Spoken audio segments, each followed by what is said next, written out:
de traiter des problèmes en accent sur la relation de récurrence d'ordre 1 et 2. On va commencer à spécifier la notion de la récurrence à travers le calcul de la factorielle. Donc, soit à calculer la factorielle d'un entier naturel n, on sait bien que la factorielle de 0 est égale à 1. Donc, d'où c'est facile de calculer la factorielle de 1, qui est égale à 1 fois factorielle de 0, qui va nous donner le résultat 1.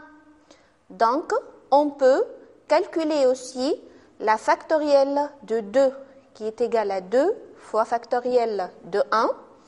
Et ce même processus va se répéter de la même manière et on pourra calculer n-1 factoriel qui est égal à n-1 fois la valeur de la factorielle de n-2. Finalement, on peut calculer la factorielle de n qui sera égale à la n fois factorielle de n-1. Remarquons que le calcul de la factorielle a une définition itérative complète et qu'à l'étape numéro i, la factorielle est égale à sa valeur à l'étape numéro i-1 multipliée par i.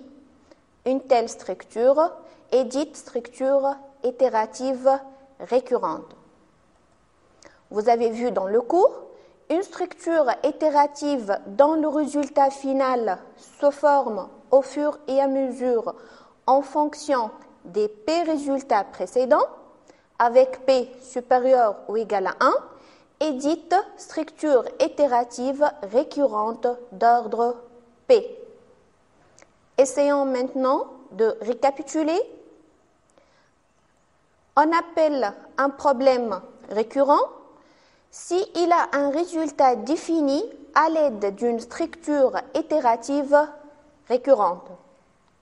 Bien sûr, dans une itération récurrente, on s'intéresse toujours au résultat final de l'itération. On connaît bien que si un résultat de l'algorithme dépend d'un seul résultat précédent, on dit que c'est un algorithme récurrent d'ordre 1. Si l'algorithme il dépend de deux résultats précédents, on dit que c'est un algorithme récurrent d'ordre 2. En général, un algorithme récurrent est dit d'ordre P si un résultat à un instant i dépend d'un nombre fini P des résultats précédents. On va faire une première application qui portera sur les algorithmes récurrents d'ordre 1. Écrire un sous-programme permettant de calculer la moyenne générale d'une classe de n élèves, ainsi que le nombre des élèves admis, sachant bien sûr qu'un élève est déclaré admis s'il a une moyenne supérieure ou égale à 10. Les moyennes des élèves seront stockées dans un tableau unidimensionnel T de n réels. Voyons ensemble un petit aperçu qui va nous permettre de voir de près la notion de la récurrence dans cette application. Alors, on a un tableau T contenant 7 réels. Le total de moyenne, il est initialement mis à 0, ainsi que le nombre des admis. Bien sûr, en connaissant le total de moyenne, on pourra par la suite calculer la moyenne générale de la classe en divisant ce total-là par le nombre des élèves. Pour la première case du tableau, nous voyons que 10,25 est un élément qui est supérieur à 10. On va l'ajouter au total moyenne et on va aussi incrémenter le nombre des admis. Pour le deuxième élément du tableau, on voit bien que c'est un élément qui est inférieur à 10. Pour cela, on va ajouter sa valeur au total moyenne, mais on ne va pas incrémenter le nombre des admis.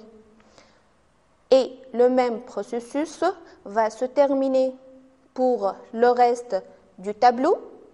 Donc, et on remarque bien qu'à l'étape numéro I, la valeur du total moyenne sera égale à la valeur du total moyenne calculée à l'étape numéro I-1 plus la valeur de l'élément numéro I du tableau. Aussi, le nombre des admis sera incrémenté de 1, c'est-à-dire sera égal à la valeur des nombres des admis précédents, incrémenté de 1 si cette valeur est positive. Donc, on va passer maintenant à analyser le module moyenne. Donc, le module moyenne sera bien sûr une procédure, puisqu'il va nous donner deux résultats, qui sont la moyenne générale et le nombre des admis. Donc, le résultat de cette procédure sera la moyenne générale et le nombre des admis. La moyenne générale, comme nous l'avons dit déjà, elle est égale le total de moyenne divisé par n. On va calculer en même temps le total de moyenne et le nombre des admis en faisant un seul parcours du tableau de la première case jusqu'à la dernière case. Pour cela, on a recours à la structure itérative complète, c'est-à-dire la boucle pour. Dans cette boucle, chaque valeur du total moyenne, elle dépendra du total moyenne déjà calculé à l'étape numéro I-1 plus l'élément numéro I du tableau. Et on va incrémenter aussi le nombre des admis en faisant le test sur l'élément numéro I du tableau. S'il est supérieur ou égal à 10, donc on va ajouter un plus 1 pour le nombre des admis déjà calculé. N'oublions pas que initialement le total moyenne et le nombre des admis, ils seront initialisés à 0 puisque c'est l'élément neutre de l'addition. Passons maintenant à la deuxième application. Un nombre est dit narcissique d'ordre K s'il est égal à la somme des puissances KIM de ces chiffres. Si par ailleurs l'ordre K du nombre narcissique est égal à son nombre de chiffres, il est dit donc narcissique parfait. Exemple, 153, il est dit narcissique parfait, car 153 peut être écrit sous la forme 1 au cube plus 5 au cube plus 3 au cube. 3, bien sûr, c'est le nombre de chiffres de 153. Trouvez les nombres narcissiques parfaits d'ordre 2, 3, 4 et 5. Analysons ensemble le programme principal. Le résultat de ce programme, ça sera tous les nombres narcissiques parfaits qu'on va les trouver grâce à une structure itérative complète commençant de la valeur 2 à la valeur 5 qui vont présenter l'ordre K. Sachant que pour K égale à 2, les nombres narcissiques parfaits seront des nombres formés de deux chiffres, c'est-à-dire ces nombres seront compris entre 10 et 99. Bien sûr, vous remarquez que le 10 est égal à 10 à la puissance 2 moins 1 et le 99 est égal à 10 à la puissance 2, le tout moins 1. De même, pour l'ordre K égale à 3, les nombres narcissiques parfaits seront bien sûr formés de 3 chiffres, d'où ils seront aussi compris entre 100 qui est égal à 10 à la puissance 3 moins 1 et 999 qui est égal à, bien sûr, à 10 à la puissance 3, le tout moins 1. Si on généralise ce qu'on vient de dire, pour K quelconque, les nombres narcissiques parfaits seront compris entre 10 à la puissance K moins 1 et 10 à la puissance K, le tout moins 1. Donc, puisqu'on connaît l'intervalle, on a besoin alors d'une boucle pour allant de puissance 10K moins 1 à puissance 10K, le tout moins 1.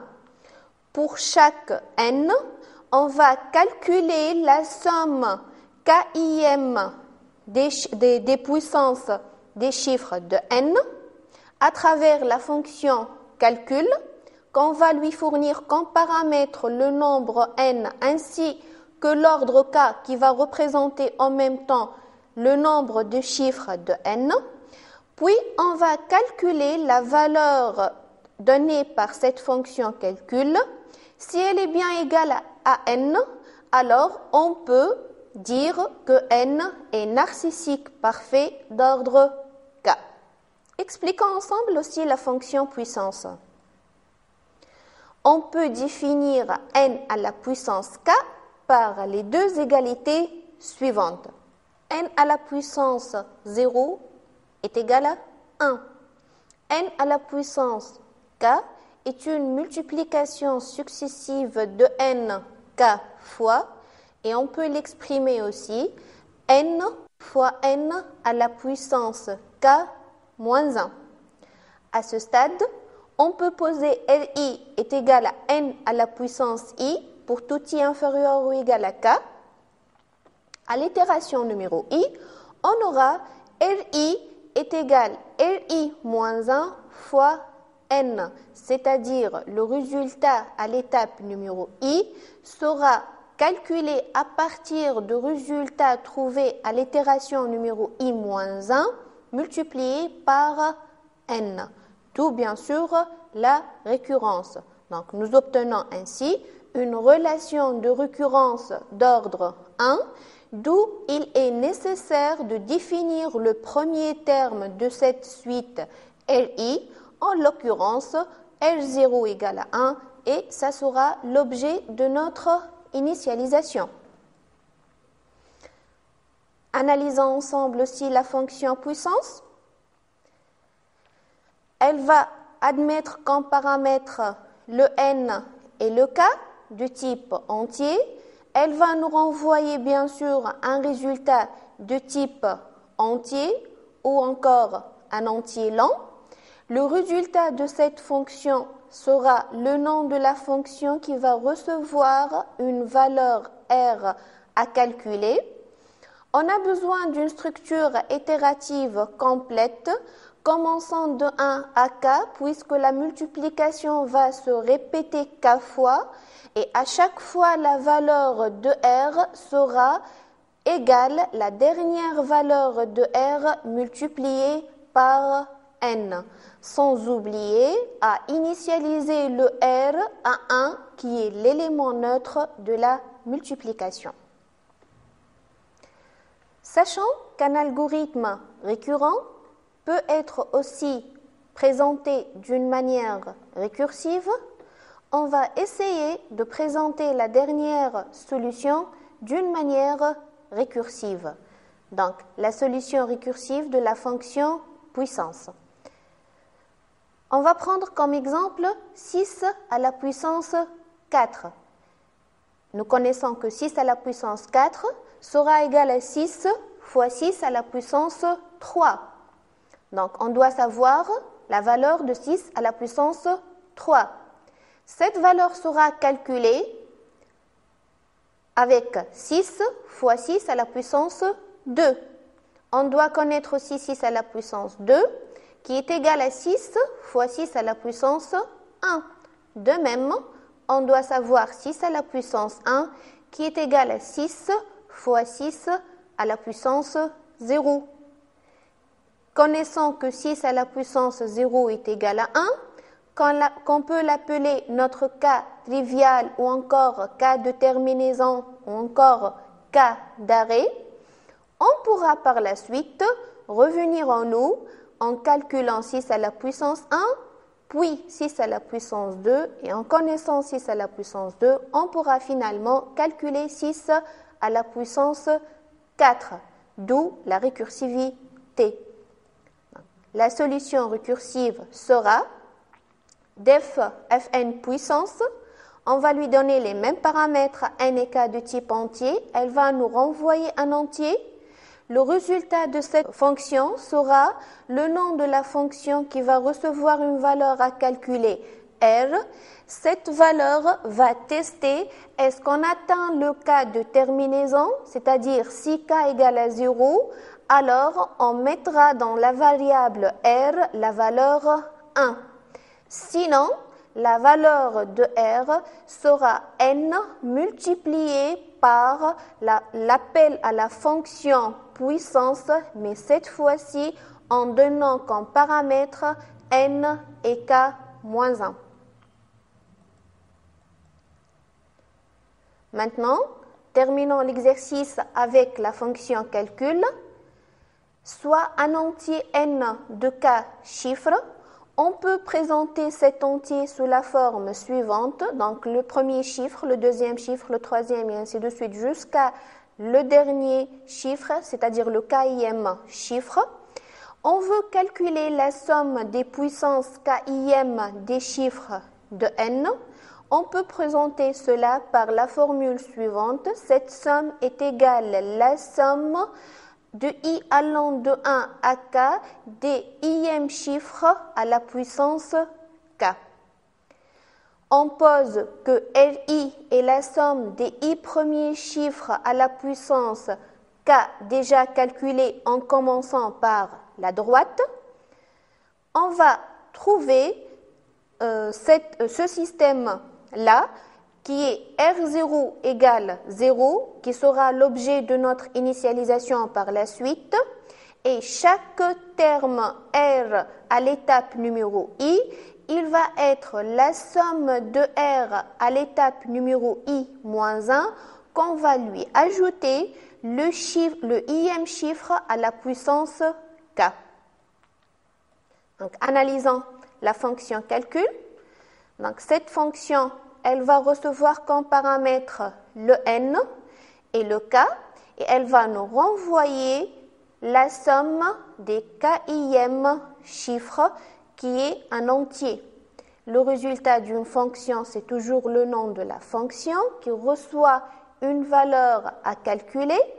Cette valeur sera calculée grâce à une structure itérative complète, puisque on connaît bien le nombre de chiffres de n. À chaque fois, on ajoute à la somme précédente la valeur de n mod 10 à la puissance k, sachant que n mod 10 nous donne le chiffre d'unité.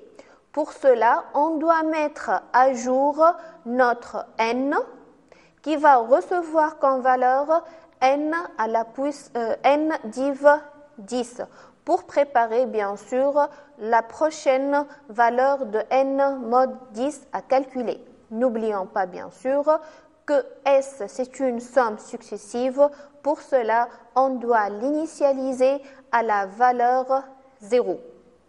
Bien sûr, on a déjà analysé la fonction puissance. Passons maintenant à traiter des problèmes récurrents d'ordre 2. Le fameux Léonard de Fippe, qui est un commerçant et un voyageur italien, il a posé le problème suivant. Combien de couples de lapins obtiendrons-nous à la fin de l'année si, commençant avec un couple, chacun des couples produisait chaque mois un nouveau couple, lequel deviendrait productif au second mois de son existence. Si on va noter en rouge les couples productifs, on va trouver le schéma suivant. En janvier, on a un seul couple. En février, ce couple-là va devenir productif. En mars, on aura deux couples et ainsi de suite jusqu'au mois de décembre on va avoir 144 couples. Alors, ces nombres-là vont présenter les termes de la suite de Fibonacci. Donc, les réponses qu'on a déjà présentées constituent les nombres de la suite de Fibonacci. Alors, 1, 1, 2, 3, 5 et ainsi de suite. Dans chaque terme, à partir du troisième terme, sera la somme de deux précédents. On aura bien sûr le système suivant. U1 est égal à 1, U2 est égal à n, est égal à 1, et pour tout n supérieur à 2, on aura UN est égal à UN moins 1 plus UN moins 2. On a donc une relation de récurrence d'ordre 2, puisque chaque terme, il dépend de deux résultats précédents. Commençons l'application numéro 3. Écrire un module permettant d'afficher les n premiers termes de la suite de Fibonacci. Donc, on va analyser la procédure affiche. Bien sûr, l'affichage, ça sera une procédure.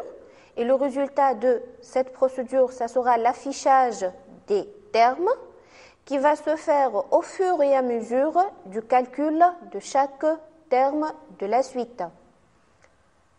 Puisqu'on connaît le nombre de termes à afficher, comme d'habitude, on va utiliser une structure itérative complète qui va commencer à partir du 3, puisqu'on va commencer à calculer le troisième terme. Chaque terme, U, sera calculé en fonction du terme précédent, que j'ai noté UP, plus le terme avant précédent, que j'ai noté UAP.